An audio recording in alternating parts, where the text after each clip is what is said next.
In 1911, a daring theft shook the art world to its core and catapulted an obscure painting to global fame. The Mona Lisa, a masterpiece by Leonardo da Vinci, was stolen from the Louvre Museum in Paris, setting off a chain of events that would forever change the landscape of art history. The Louvre, at the turn of the 20th century, was already one of the world's most prestigious museums. Its halls were filled with priceless treasures, including the Mona Lisa. Yet, despite its status, the museum's security was surprisingly lax. There were no electronic alarms, just a small team of guards and locked display cases. Museum staff could freely move about without thorough identity checks, a vulnerability that would soon be exploited. Enter Vincenzo Peruggia, an Italian handyman and painter born in 1881. Living in Paris, Peruggia had previously worked at the Louvre, helping to construct glass display cases. This experience gave him intimate knowledge of the museum's layout and security measures. But Peruggia was more than just a skilled craftsman. He harbored a deep-seated belief that the Mona Lisa rightfully belonged in Italy, viewing it as one of many artworks looted by Napoleon. On August 21, 1911, Peruggia put his audacious plan into action. The museum was closed that Monday, providing the perfect opportunity to avoid witnesses. Dressed in a white smock, the uniform worn by Louvre workers, Peruggia blended in seamlessly with the museum staff. He entered early in the morning and hid in a supply closet, patiently waiting for the right moment to strike. As the museum emptied, Peruggia made his move. He walked into the Salon Carré, where the Mona Lisa hung, secured by 4 iron pegs in a glass display case. With the expertise gained from his previous work, Peruggia swiftly removed the 30-21-inch wooden panel from its frame. He then quickly exited the room, his prize in hand. Peruggia's escape was as brazen as it was simple. He took the painting to a nearby stairwell, where he removed his smock and wrapped the Mona Lisa in it. Tucking the bundle under his arm, he attempted to leave through a locked side door. Momentarily trapped, Peruggia's luck held when a janitor unwittingly came to his aid, unlocking the door and allowing the thief to walk out of the Louvre with one of the world's most valuable paintings. The following morning, the art world was thrown into chaos. Louis Béraud, a painter who had arrived to sketch the Mona Lisa, found an empty space where the masterpiece should have been. Initially assuming it was being cleaned, it took hours before the horrifying truth dawned on the museum staff.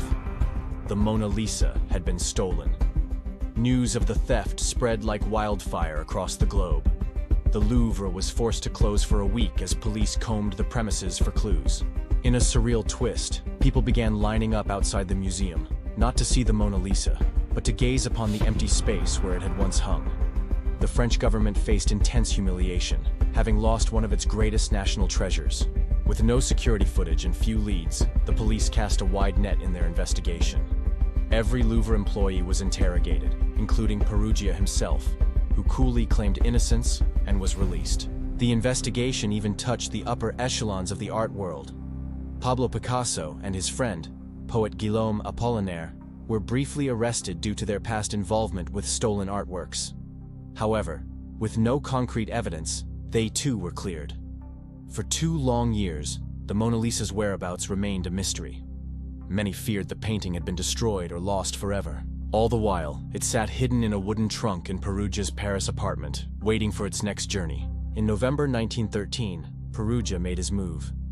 He contacted Alfredo Geri, an art dealer in Florence, Italy, offering to sell the Mona Lisa for 500,000 lire, equivalent to $100,000 at the time. Geri, sensing the gravity of the situation, feigned interest and arranged a meeting. Peruggia's downfall came swiftly. He brought the Mona Lisa to the Uffizi Gallery in Florence for verification, where experts confirmed its authenticity. Within moments, Peruggia found himself in police custody, his 2-year escapade finally at an end. In a twist that could only happen in the world of art and nationalism, Peruggia's trial became a sensation. His defense was as audacious as his crime. He claimed he had stolen the Mona Lisa out of patriotic duty, arguing that the painting rightfully belonged to Italy. His lawyers painted him not as a thief, but as a hero attempting to reclaim stolen heritage. Remarkably, this defense struck a chord with the Italian public. Many saw Peruggia as a patriot rather than a criminal, leading to widespread sympathy for his cause. This sentiment was reflected in his sentence. Despite the magnitude of his crime, Peruggia was given just 1 year and 15 days in prison, of which he served only 7 months. On December 30th, 1913, the Mona Lisa made its triumphant return to the Louvre. France celebrated the homecoming of its lost treasure, and the museum significantly bolstered its security measures to prevent any future thefts. Yet, the most profound impact of the theft was not on museum security, but on the Mona Lisa itself. Before Peruggia's audacious heist, the painting was respected in art circles but relatively unknown to the general public. The mystery surrounding its disappearance, the media frenzy that followed, and its dramatic recovery transformed the Mona Lisa into a global icon. The theft had inadvertently achieved what centuries of artistic appreciation could not. It made the Mona Lisa the most famous painting in the world. The enigmatic smile that had captivated art lovers for centuries now became a subject of fascination for millions around the globe. People flocked to the Louvre not just to see a masterpiece, but to gaze upon a legend, a painting that had survived a daring theft and emerged more revered than ever. As the dust settled on the Mona Lisa heist, its impact continued to reverberate through the art world. The incident highlighted the vulnerabilities in museum security and led to widespread reforms. It also sparked debates about the ownership and repatriation of art, issues that continue to be hotly discussed in cultural circles today.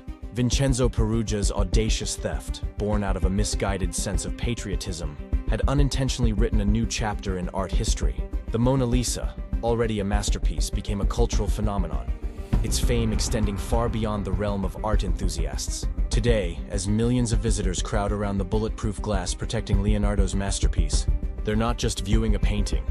They're witnessing the legacy of one of history's most infamous art heists, a crime that forever changed the way we view and value art.